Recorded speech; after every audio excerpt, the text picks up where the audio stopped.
Este es el séptimo video al respecto de deformaciones. Lo que se comenta acá es una interpretación geométrica de las entradas del tensor infinitesimal de deformación y se aprovecha para dar también un ejemplo de análisis de órdenes de magnitud.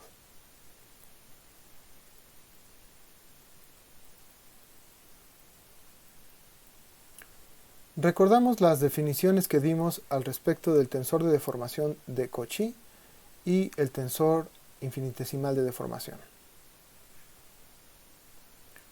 Recordamos que para decir que este tensor infinitesimal de deformación representa una buena aproximación al otro tensor, pedimos que los términos de este tipo fueran de orden eta y eso fuera muy pequeño. Entonces, bajo esta precisión, podemos decir que cada uno de los elementos de mi tensor infinitesimal de deformación es igual al correspondiente elemento del tensor de deformación de Cauchy más un término de orden eta cuadrado. Es decir, el error que se comete al estimar este tensor mediante este otro es un error del orden de eta cuadrado.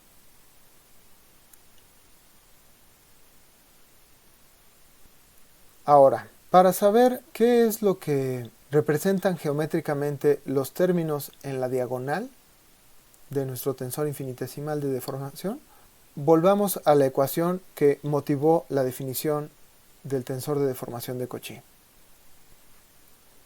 En este caso, la voy a escribir no con el tensor de deformación de Cauchy completo, sino con esta aproximación que es el tensor infinitesimal de deformación.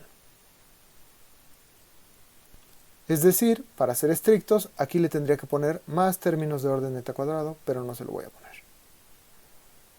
Voy a escribir esta ecuación en notación de índice porque me resulta más cómodo.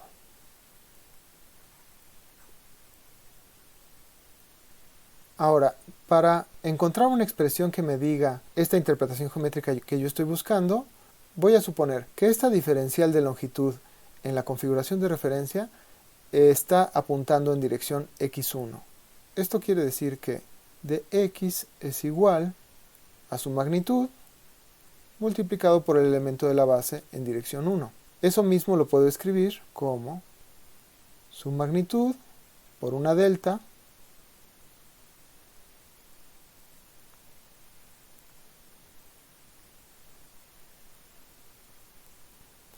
por una delta 1i y luego por los elementos de la base ei. Para que sea más fácil aprovechar esta información, voy a escribir la componente iésima de esta diferencial de longitud.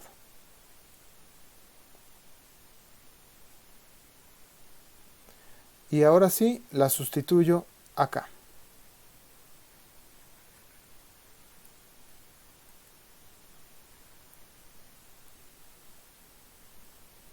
Y hago lo mismo con esta diferencial de aquí.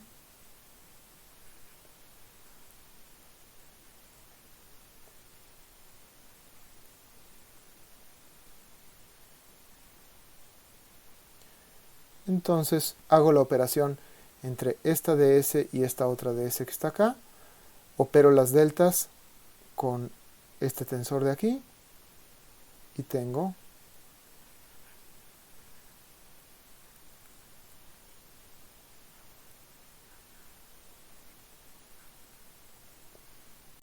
ok. Entonces voy a despejar este de aquí.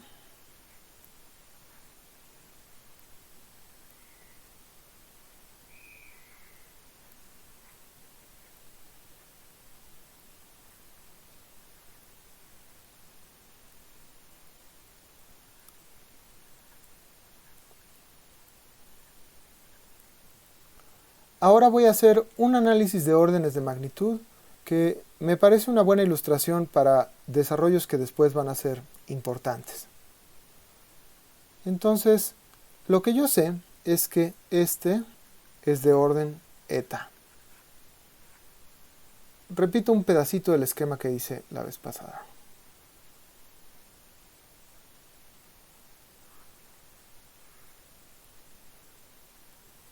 yo tengo dos puntos cercanos. Esta distancia es ds, es la magnitud de mi diferencial en la configuración de referencia, y luego viene a dar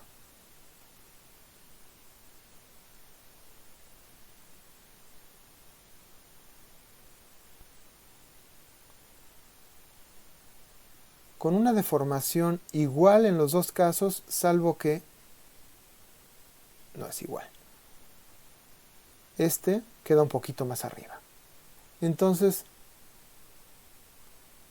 si fuera igual, esto sería otra vez ds, y esta distancia total entre los puntos reales de la deformación es ds minúscula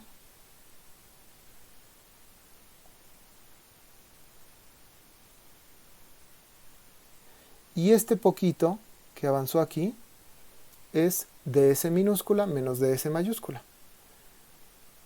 Y justamente eso es el cambio en el desplazamiento. En este caso yo hice los diagramas con una deformación en una orientación que me facilita un poquito las cosas, pero creo que el argumento aplica si la deformación fuera en general con una orientación diferente. Entonces lo que yo quiero decir es que ds minúscula menos ds mayúscula dividido entre ds mayúscula es justamente de orden eta.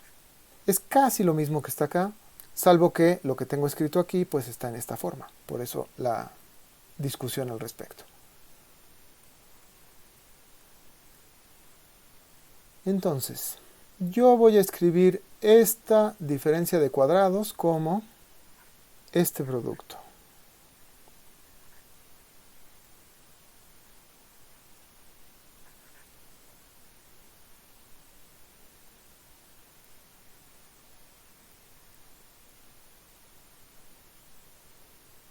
Luego, al dividir entre ds cuadrada,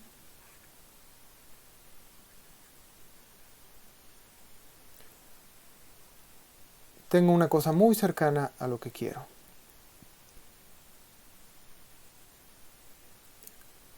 Voy a despejar ds minúscula de esta expresión.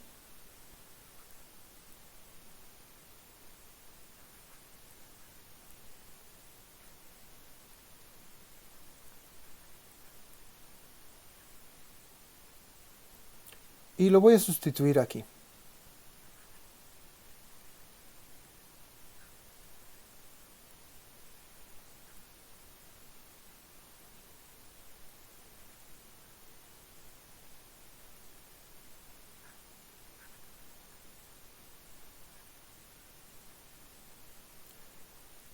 Reacomodo mis términos.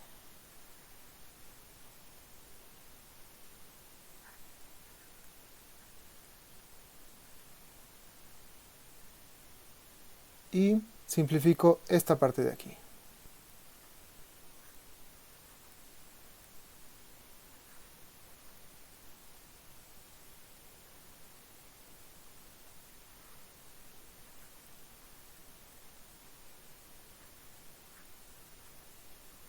Ok, lo último que voy a hacer es observar que esta parte de aquí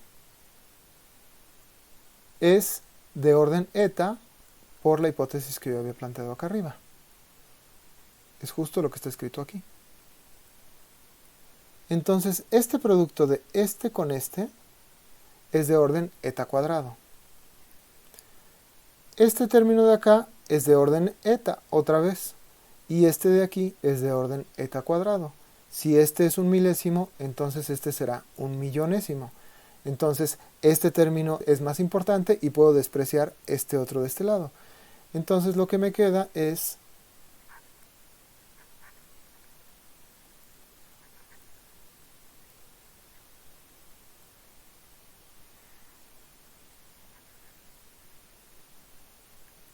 esta expresión que está aquí. Y esta expresión es bonita porque se puede leer la interpretación geométrica. Cuando mi diferencial de longitud está orientada en x1, entonces este elemento e11 es el cambio en esa diferencial de longitud dividido entre la longitud original de esa diferencial. Entonces, ¿cuál es el excedente de longitud que tiene esta diferencial? Es justamente E11. Lo escribo. El excedente de longitud que tendrá una diferencial originalmente orientada en dirección x1. Otra manera de ver esto es despejar la ds de aquí. ¿Cuál va a ser la longitud final de esta diferencial? Va a ser la longitud que tenía multiplicada por 1 más un poquito. Y este poquito me lo da el elemento 1,1 de mi tensor diferencial de deformación. De una manera completamente análoga, se puede explorar cuál es la interpretación geométrica de los otros elementos de la diagonal, es decir, E22 y E33. Y resulta exactamente lo mismo. Para poder expresar esto posteriormente, voy a definir un signo más. Es una lambda mayúscula con un subíndice i y va a ser igual justamente a esto que está aquí. Cuando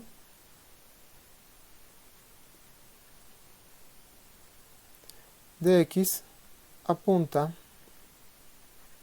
en la dirección y. Observen que al referirme a los elementos de la diagonal, yo no puedo utilizar la notación e y i, porque eso sería la traza, y en este caso me refiero a cada uno de los elementos, ¿no? E11, E22, E33. Entonces, de alguna manera con esto, yo puedo decir que mis elementos de la diagonal, que los voy a anotar de esta manera, están definidos con esta expresión. A esta cosa se le llama extensión unitaria en dirección y.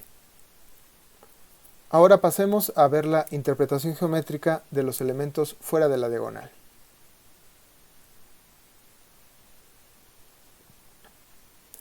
Yo me pregunto, por ejemplo, ¿qué representa 1, 2? Entonces yo voy a pensar en dos diferenciales en la configuración de referencia de x1 y de x2. La primera orientada en el eje x1 y la segunda orientada en el eje x2. Como sabemos, estas dos, al aplicar la deformación, me dan un dx1 minúscula y dx2 minúscula que no necesariamente están orientados en la dirección x1 y x2. Observar el producto punto de estas dos.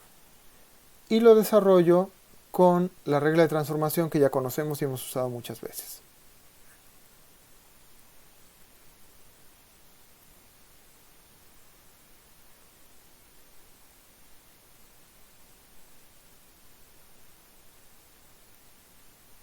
Luego, recuerdo la definición de mi tensor de deformación de Cauchy. Entonces veo que aquí tengo un pedazo. Claro que tiene los índices diferentes, pero eso no importa. Y voy a despejar ese pedazo de aquí y voy a aprovechar ese despeje para sustituir en esta parte de aquí.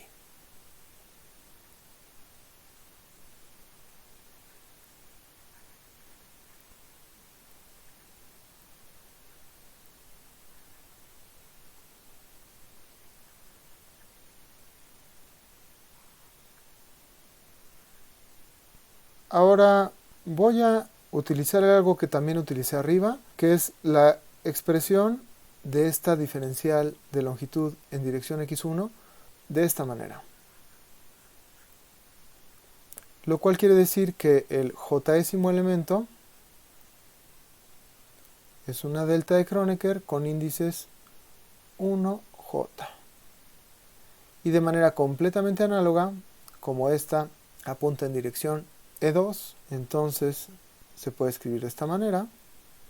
Y su késimo elemento se puede escribir con una delta de Kronecker 2k.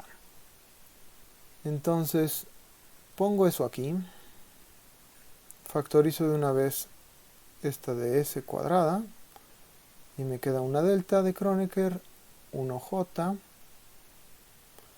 y una delta de Kronecker 2k. ¿Listo? Opero las deltas de Kronecker.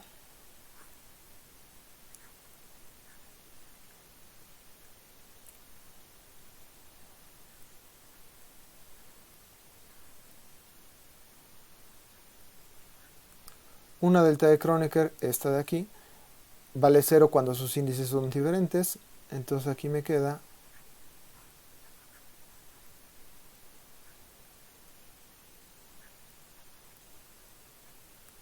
ahora despejo esto que es casi lo que estoy buscando.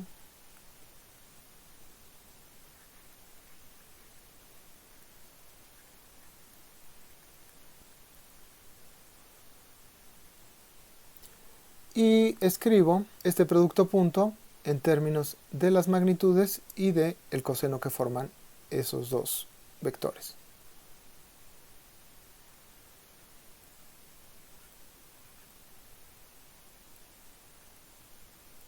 Ahora recuerdo que el coseno de un cierto ángulo yo lo puedo expresar como el coseno de pi medios menos un cierto ángulo gamma, es decir, θ igual a pi medios menos gamma.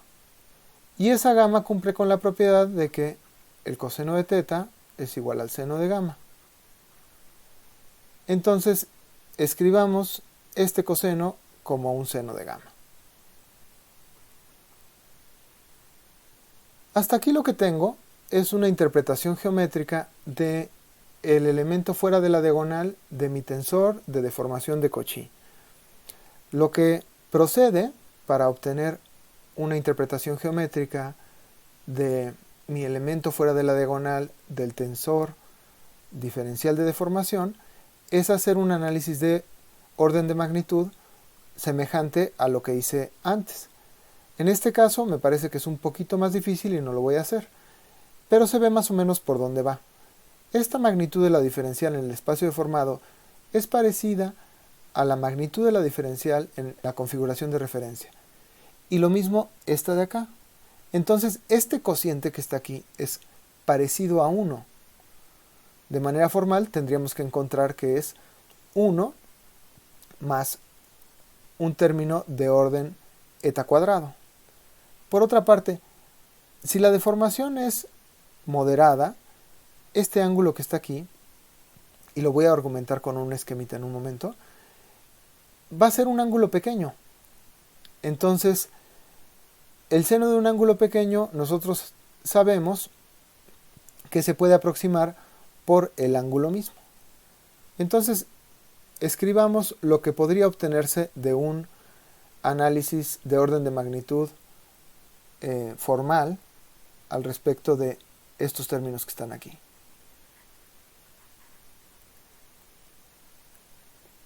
Uno por gamma. Ahora, veamos esta gamma que yo acabo de dibujar. Yo tenía en mi configuración de referencia un dx1 apuntando en dirección x1 y un dx2 apuntando en dirección x2. Estos dos forman un ángulo pi medios. Ahora voy a superponer los x1 minúscula y x2 minúscula correspondientes. De x1 minúscula puede que haya quedado por aquí. Y de x2 minúscula puede que haya quedado por acá. En una deformación moderada, estos vectores tendrán un ángulo semejante a pi medios. Y la diferencia entre este ángulo y pi medios está compuesta por dos pedazos. El pedazo de aquí y el pedazo de acá. A esa diferencia es a la que le estoy llamando gamma. Y el ángulo que es este es θ. Es decir, θ más gamma es pi medios. Entonces, ahora sí, la interpretación geométrica que yo estoy buscando es el elemento fuera de la diagonal de mi tensor diferencial de deformación es el cambio en el ángulo entre entre dos diferenciales que originalmente estaban apuntando en dirección x1 y x2. Entonces puedo escribir mi matriz correspondiente al tensor infinitesimal de deformación de esta manera: lambda 1 lambda 2, lambda 3, gamma 1, 2, gamma 1, 3 y gamma 2, 3. Esto me dice cuánto cambia la longitud de una diferencial que originalmente apuntaba en dirección 1, sin importar en qué dirección apunte en la configuración deformada. Esto me dice cuánto cambia la magnitud de una diferencial que originalmente estaba en dirección 2, sin importar en qué dirección apunte al final. Y lo mismo para el tercer elemento de la diagonal. Y este elemento de acá me dice cuánto cambia el ángulo que originalmente tenía yo entre la dirección 1 y la dirección 2. Esto me dice cuánto cambia el ángulo entre dos diferenciales que originalmente apuntaban en la dirección 1 y en la dirección 3. Y esto me dice cuánto cambia el ángulo entre dos diferenciales que originalmente apuntaban en la dirección 2 y en la dirección 3. Y como este tensor es simétrico, entonces este elemento se repite acá, este elemento se repite acá y este elemento se repite aquí.